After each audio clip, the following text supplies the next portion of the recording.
And here also to read the poems along with Derek and myself tonight is a very great friend of both Derek and myself, the novelist Caryl Phillips.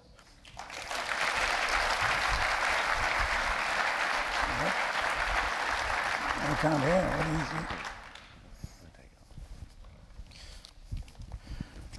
think?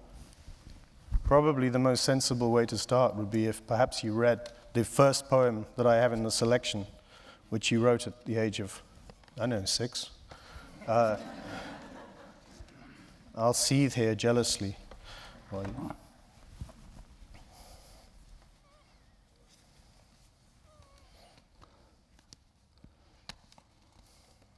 The fishermen rowing homeward in the dusk do not consider the stillness through which they move. So I, since feelings drown, should no more ask what twilight and safety your strong hands gave. And the night urger of the old lies, winked at by stars that sentry their humped hills, should hear no words of faring forth, for time knows that bitter and sly sea, and love raises walls.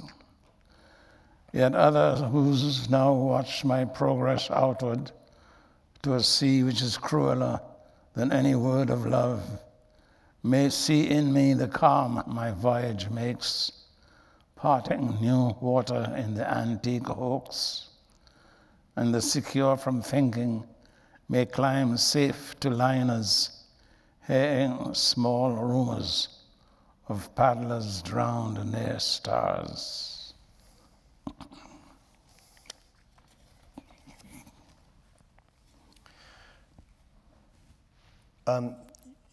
Throughout your career, you came to America several times.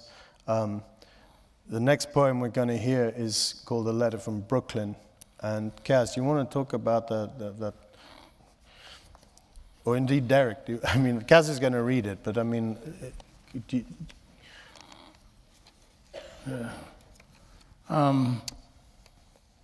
my mother was a school teacher and an actress, and she worshipped my father, who died very young. He died at about 31 or 30. My mother revered him greatly and always spoke about him being nature's gentleman. This letter I got when I went to New York for the first time from a woman who had been, an old lady who had been in St. Lucia and had known my father from the library. And the letter was extremely moving, and the quotation that I use in the letter is directly from her letter itself and not invented or exaggerated. I should say, Derek first came to New York City in October 1958. He'd actually visited the year before, very briefly, but in October 1958, he spent 9 months in New York, living in Greenwich Village. He left in June 1959 to go back to the Caribbean. In that 9-month period, he had a very difficult and, well, it was winter. So he had a very difficult and problematic and interesting, and I would say profound encounter with the United States of America, New York City in particular, because Derek's Derek's America is very much New York City. It's very much where we're sitting here. A Letter from Brooklyn was first published in A Green Night, the collection called A Green Night in 1962. A Letter from Brooklyn. An old lady writes me in a spidery style, each character trembling. And I see a veined hand, pellucid, as paper, traveling on a skein of such frail thoughts, its thread is often broken. Or else the filament from which a phrase is hung dims to my sense, but caught, it shines like steel. As touch a line, and the whole web will feel. She describes my father, yet I forget her face more easily than my father's yearly dying. Of her, I remember small buttoned boots, and the place she kept in our wooden church on those Sundays whenever her strength allowed. Grey-haired, thin-voiced, perpetually bowed. I am Mabel Rawlings, she writes, and know both your parents. He is dead, Miss Rawlings, but God bless your tense. Your father was a dutiful, honest, faithful, and useful person. For such plain praise, what fame is recompense? A horn painter, he painted delicately on horn. He used to sit around the table and paint pictures. The peace of God needs nothing to adorn it, no glory nor ambition. He is 28 years buried, she writes. He was called home and is, I am sure, doing greater work. The strength of one frail hand in a dim room somewhere in Brooklyn, patient and assured, restores my sacred duty to the word. Home, home, she can write with such short time to live, alone as she spins the blessings of her years, not withered of beauty, if she can bring such tears, nor withdrawn from the world that breaks its lovers so. Heaven is to her the place where painters go. All who bring beauty on frail shell or horn, there was all made, thence their lux mundi drawn, drawn, drawn, till the thread is resilient steel, lost though it seems in darkening periods, and there they return to do work that is God's. So this old lady writes, and again, I believe it all, and for no man's death I grieve.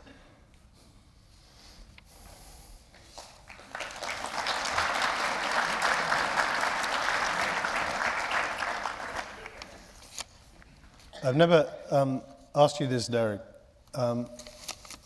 I was very excited to see very early poems when I was making this selection, and I put in, quite a few of them, and I wonder what it's like for you looking back at the earliest work that you felt confident of, that you felt was good enough to print, and so on. How it is looking back over the years at that early work. I'm astonished at the authority of a lot of the work at that age, frankly.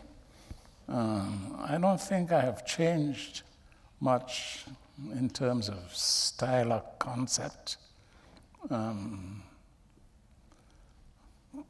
but I feel quite good about it. I'm very fond of this poem, and Kaz just read it beautifully.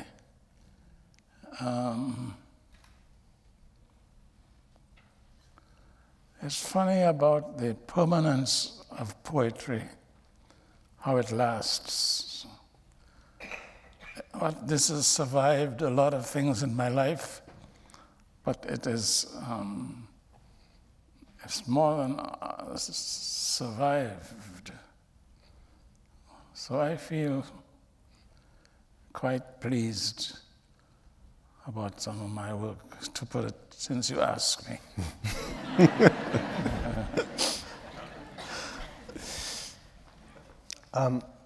I'd like to read one of them from a long time ago, Kingston Nocturne.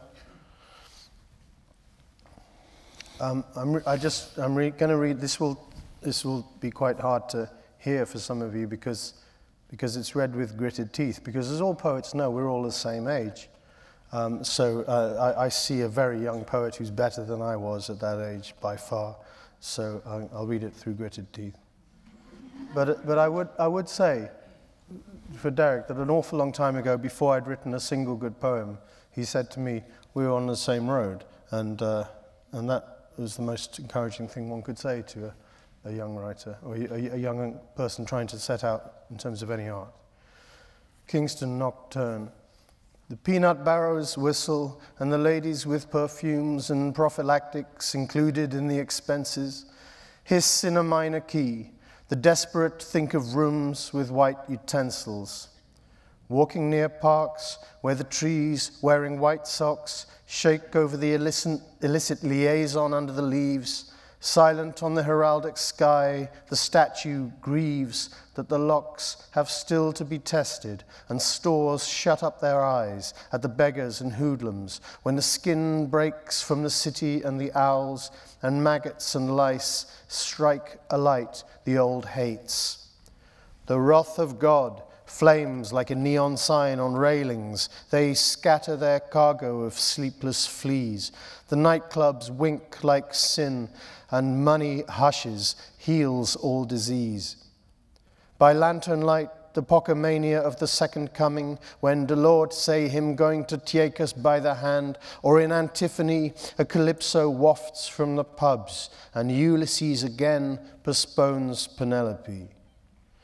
The theatres are wounded with midnight, and the lymph of the innocent and guilty pour from their sides. The housewife, the young lovers, the soldier, the nymphomaniac in their tides. And always to the alone, the stone villas with the prosaic essay on facades wink out their yellow welcomes one by one. And down dog-forsaken boulevards, the Arab mosaic of stars, the Morse of doom, point some to a wife-warm bed, or the arms of lice kneeling to the shout in the street, and sleep's equation lays the black down with the white, and death at half the price suggests her house.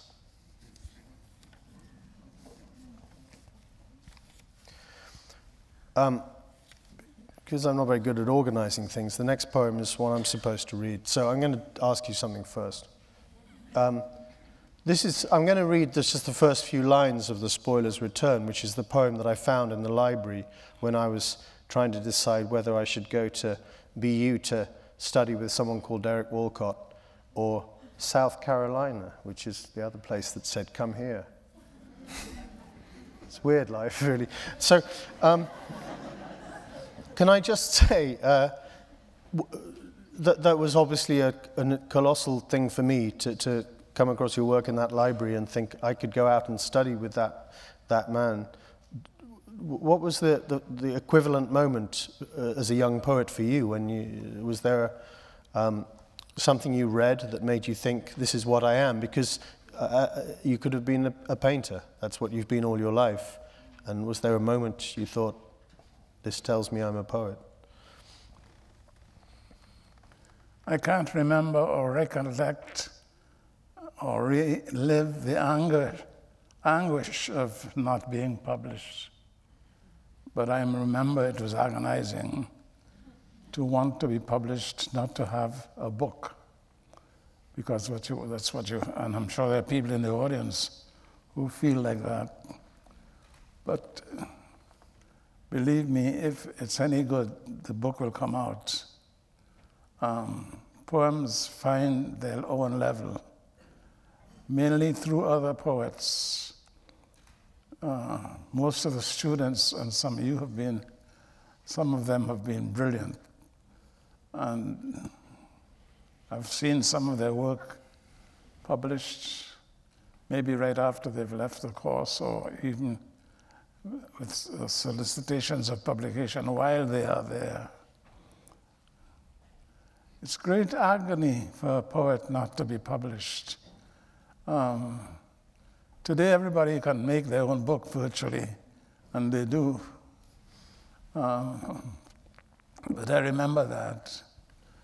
And when anyone gave me a benediction of some kind that suggested, yeah, maybe you are a poet, then that was, your life was illuminated by that kindness. Alan Ross did that for me. He was covering cricket, and he came down, and he said, I'm going to get your work published. And then Jonathan Cape took it in England, and so forth. Lowell was very kind to me. In fact, I think I read here. What happened with me when I did my reading, that through Caryl, through Lowell, I got arranged. I gave a reading, and I remember at one point, about just at the beginning of it, there was a lot of applause for one poem. Now, I'd never been applauded for a poem before, so I thought they were saying, okay, that's enough. And I left the stage. And I went in the wings, and they said, what are you doing? I said, no, they want me to finish. I said, and the guys said, or people said to me, no, they want you to continue. You have to go back up. And I didn't go back up. I thought they were kidding me. But that's my experience that happened, and with Lowell, for Christ's sake,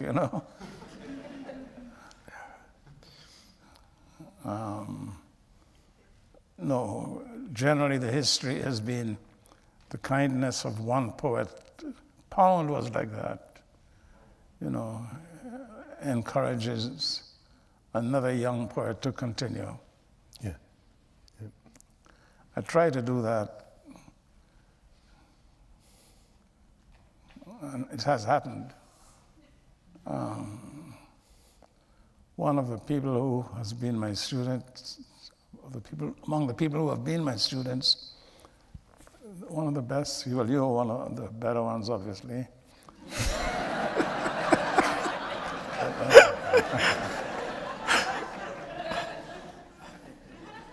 But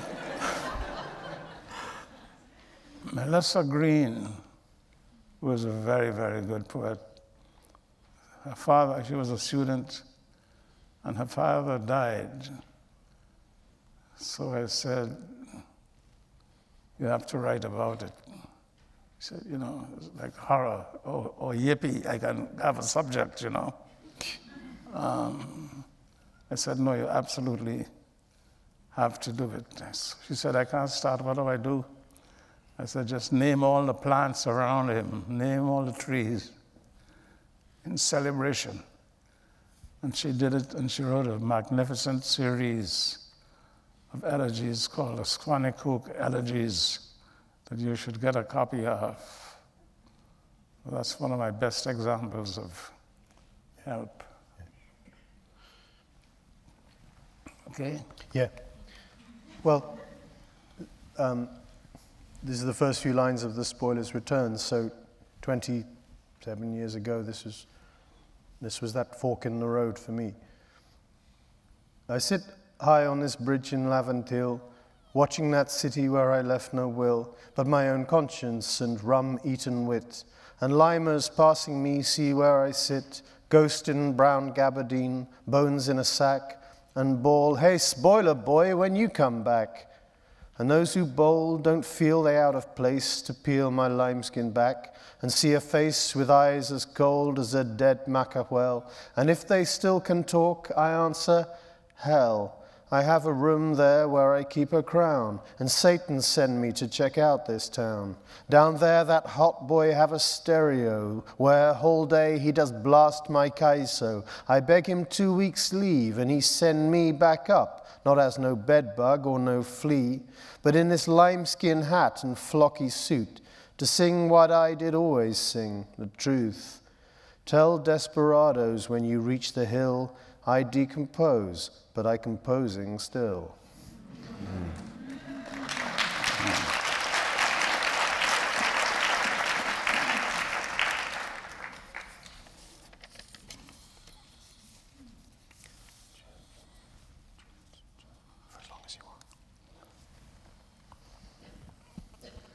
The first few lines of this poem are modeled on the lines, the beginning of Piers Plowman. In a summer season when soft was the sun, that's the beginning of Piers Plowman. And this one is in idle August while the sea soft. So it was a lovely theft.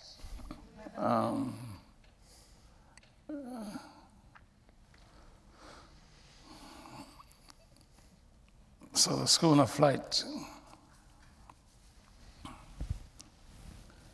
In idle August, while the sea soft, and leaves of brown islands stick to the rim of this Caribbean, I blow out the light by the dreamless face of Maria Concepcion to ship as a seaman on the schooner flight.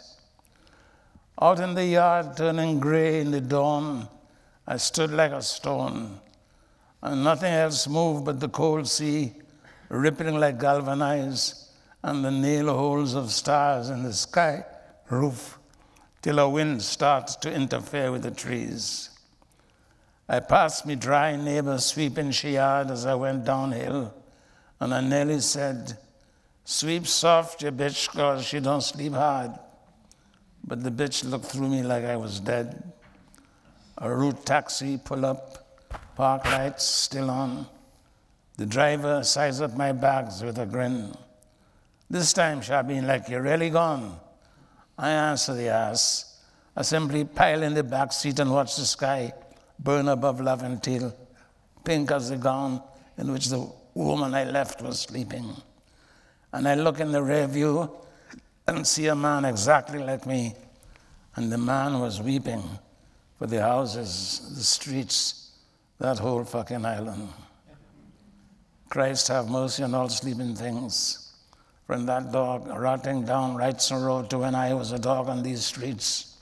If loving these islands must be my load, out of corruption my soul takes wings.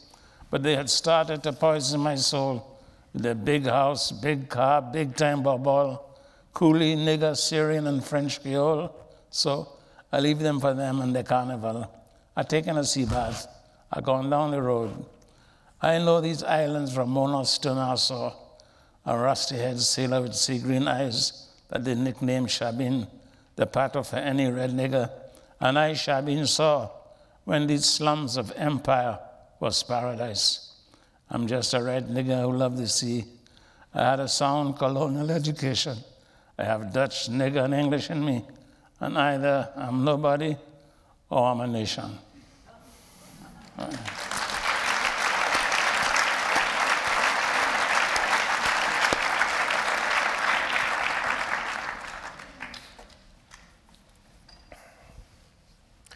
After about 4 or 5 weeks in Derek's class, 9 o'clock on Monday morning, Boston University. It's kind of tough, 9 a.m., 2 hours of Derek lecturing, because we were all lazy kids. And one time he said, "I'll go and read some Edward Thomas." And I was the only Brit, the only Limey in the group, and obviously it was up to me to find out about some Edward Thomas, and we were all in that situation where, hey, we love this guy because he's so mean to us. He's really good. He's really mean to us, so we really love him. And we all got very complacent, and none of us did any work. And we came into his class, and Derek said, "So tell me about Edward Thomas." And no one could say a damn word because we hadn't done any work. And to his eternal credit, he said, "Fuck off. Go away. You know, I don't ask you to do much." And we all went away really mortified. And of course, I went and read all of Edward Thomas. And that that had an effect on me, to say the least. So thank you, Derek, for introducing me to a man who'd been dead for 80 years. We got on very well. This is your poem, Homage to Edward Thomas. Formal, informal, by a country's cast, topography delineates its verse, erects the classic bulk for rigid contrast of sonnet, rectory, or this manor house, dourly timbered against these sinuous downs, defines the formal and informal prose of Edward Thomas's poems, which make this garden return its subtle scent of Edward Thomas, in everything here hedged or loosely grown. Lines which he once dismissed as tenuous because they would not howl or overwhelm, as crookedly grave bent or cuckoo dreaming, seemingly dissoluble as this Sussex down, harden in their indifference, like this elm.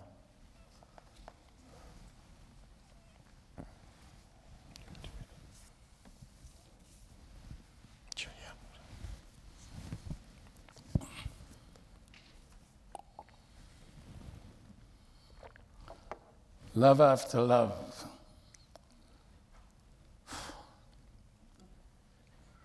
The time will come when, with elation, you will greet yourself arriving at your own door, in your own mirror, and each will smile at the other's welcome and say, "Sit here, eat." You will love again the stranger who was yourself. Give wine, give bread, give back your heart to itself, to the stranger who has loved you all your life, whom you ignored for another, who knows you by heart. Take down the love letters from the bookshelf, the photographs, the desperate notes. Peel your own image from the mirror. Sit, feast on your life.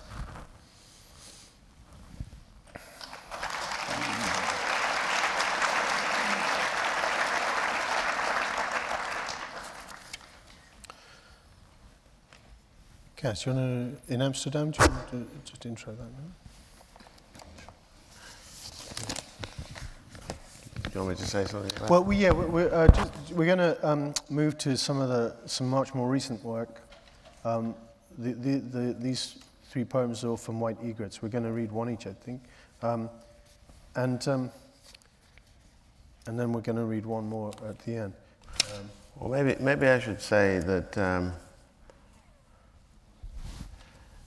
as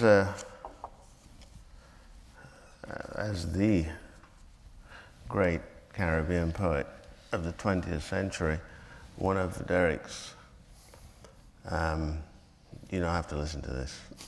One of Derek's great tasks has been Adamic, has been to name, and has been to import history into the Caribbean. Obviously, Homeros is the supreme example of Derek's synthesis of the Edenic pasture of the Caribbean with history. But what's very interesting about Derek's work, or one of the interesting things about Derek's later work, is the way in which he has turned to look at history. He's turned to look, if you like, at European history, and particularly with an understanding, of course, that without history, literature is without ballast. Without history, language runs the risk of being merely decorative.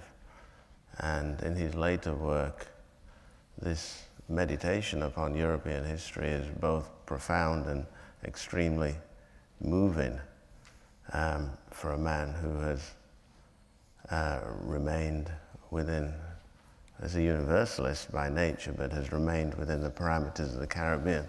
In Amsterdam is a poem from White Egrets, which was published in 2010. Alex Martin is Derek's mother. In Amsterdam, the cruise boats keep gliding along the brown canal, as quiet as prayer. The leaves are packed with peace. The elegant house fronts, repetitive and banal as the hotel brochure are still as an altarpiece. We cruised it with Rufus Collins once, a white macaw on his piratical shoulder. Rufus is gone. Canals spread reflection with calm at the core. I reflect quietly on how soon I will be going. I want the year 2009 to be as angled with light as a Dutch interior or an alley by Vermeer, to accept my enemies' atribulous spite, to paint and write well in what could be my last year. Silly to think of a heritage where there isn't much. Though my mother, whose name was Marlin or Van der Mont, took pride in an ancestry she claimed was Dutch. Now here in Amsterdam, her claim starts to mount. Legitimate, illegitimate.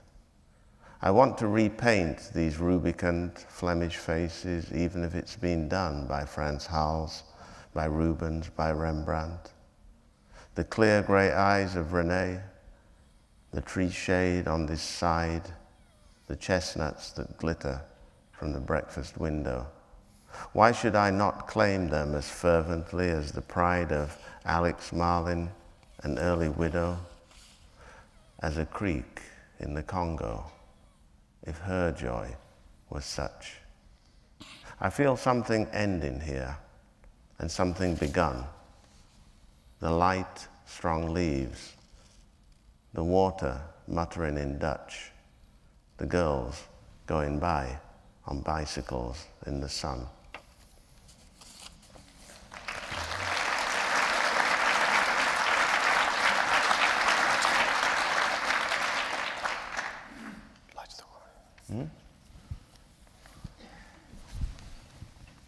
Sure. Derek, we, Kaz and I, talking about you behind your back, as we've done many times over the years,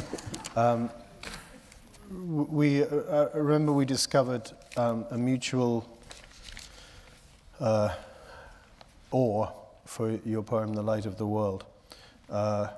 And we thought the three of us could read that to finish the reading this evening. But I wondered if you wanted to say anything around the poem, about where it originated, where it came from. To me, it's all about that thing which all poets have to deal with, all writers have to deal with, but you've had to particularly deal with because of your circumstances. That you know, when you started writing these poems at 18, 19, 20, which were more accomplished than just about anyone's at that age, and I include, you know, people who Auden and Larkin, who had young periods where, you know, it doesn't. Well, that's my thing.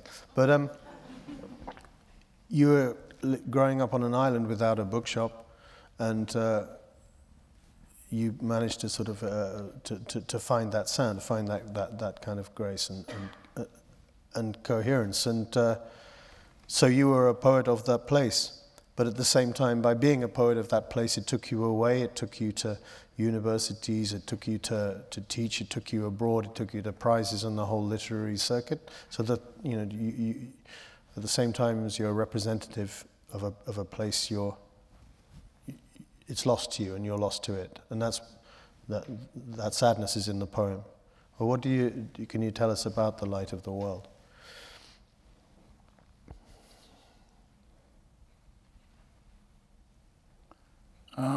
Part of it, some of it is a tribute to Marley, who I respect a great deal. One of the lines I like in Marley is, I think it's a terrific line. In a government yard in Trenchtown. You know, as a poet would understand that just as a job, metrically, the admiration of the rhythm of an ordinary line is the equivalent to me of, say, Larkin's canals with something of industrious froth. You know, well, so what's the big deal? He's decorating, or describing rather, a canal with a lot of froth in it. But I think technically you admire the line for the plainness it is and its memorability. Canals with froth, something of floatings of industrial froth. Floatings of industrial froth. Okay, show off. Anyway, Busted. What did I just say? The Marley line and yeah. In a government. Do you remember when we used to sit in a government yard in Trenchtown? The line that you admire has in it the essence of the rhythm of the poem or the song, which is, it has to do with the sinuosity of the line and also the fact that it contains about three or four caesuras in that one line. Because it's not just in a government yard in Trenchtown. It's like the structure of it is in a government yard in Trenchtown. The prose in it breaks up into 3 or 4 sections of that one sentence. So it's great fiction writing. Then, of course, there's the melody that comes with it.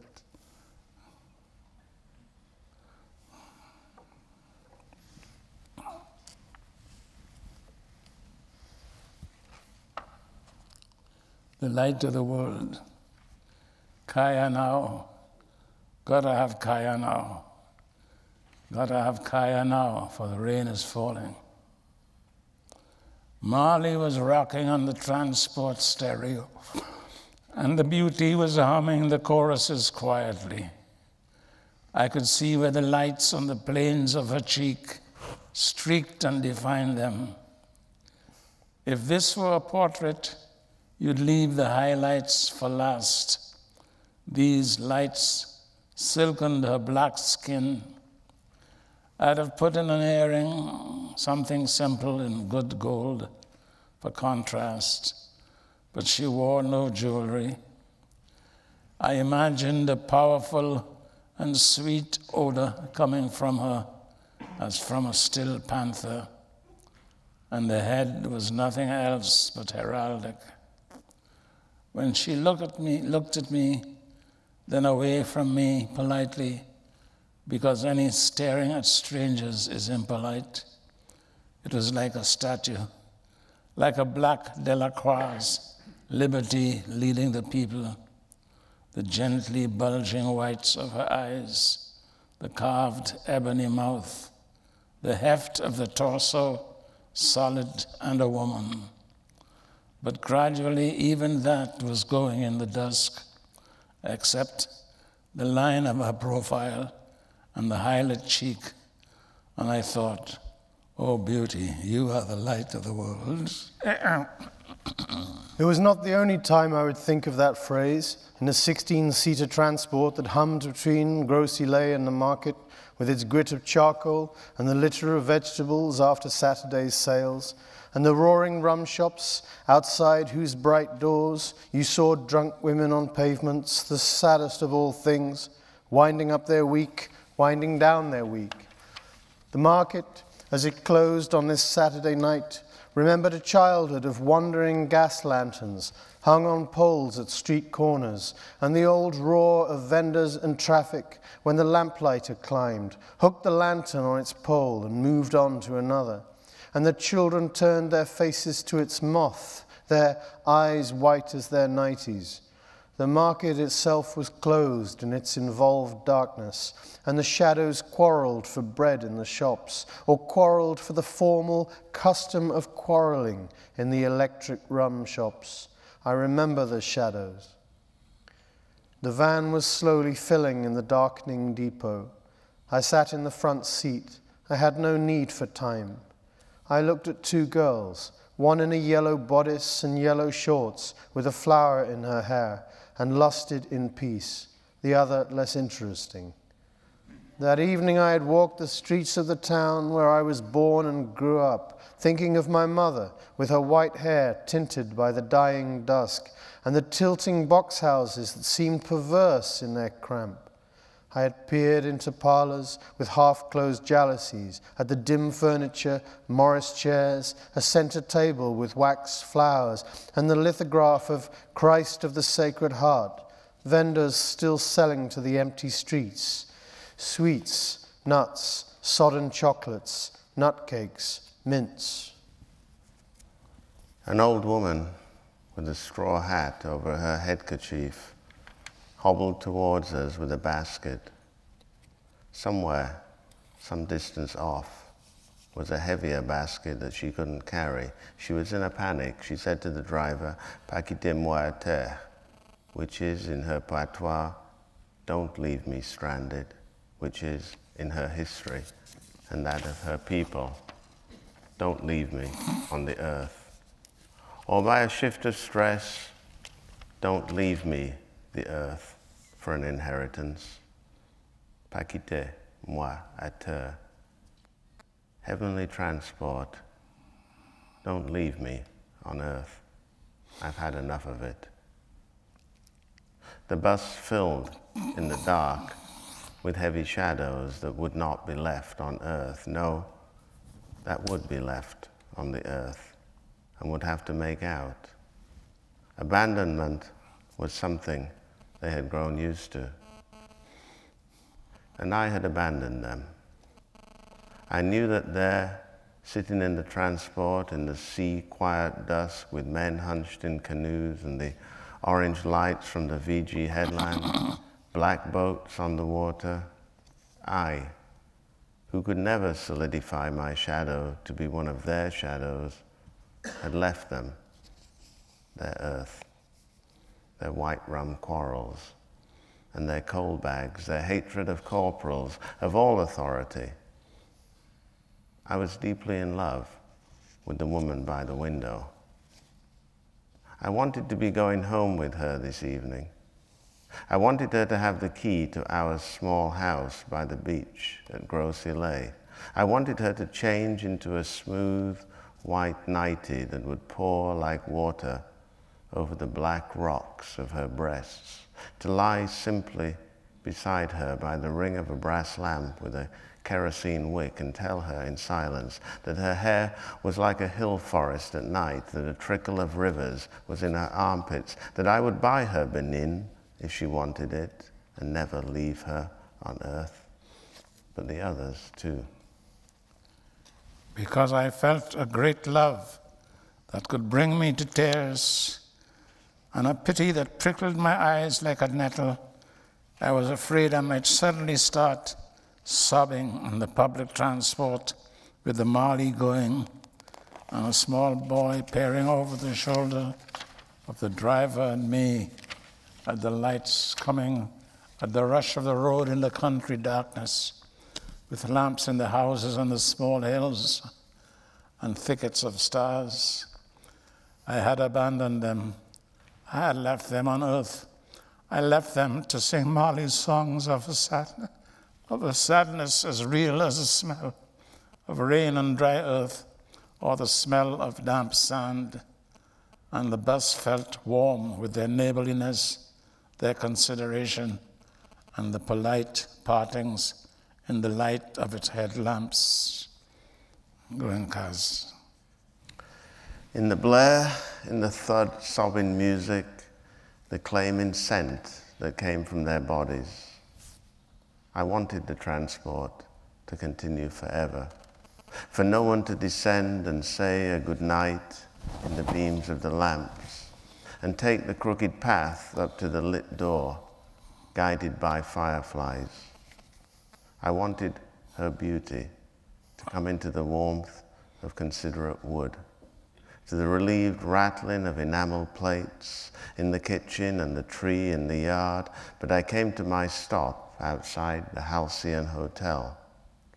The lounge would be full of transients like myself.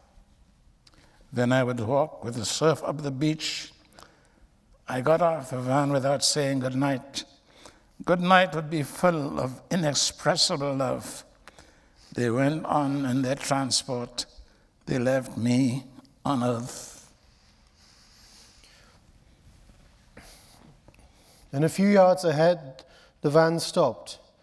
A man shouted my name from the transport window. I walked up towards him. He held out something. A pack of cigarettes had dropped from my pocket. Wow. He gave it to me. I turned, hiding my tears. There was nothing they wanted, nothing I could give them.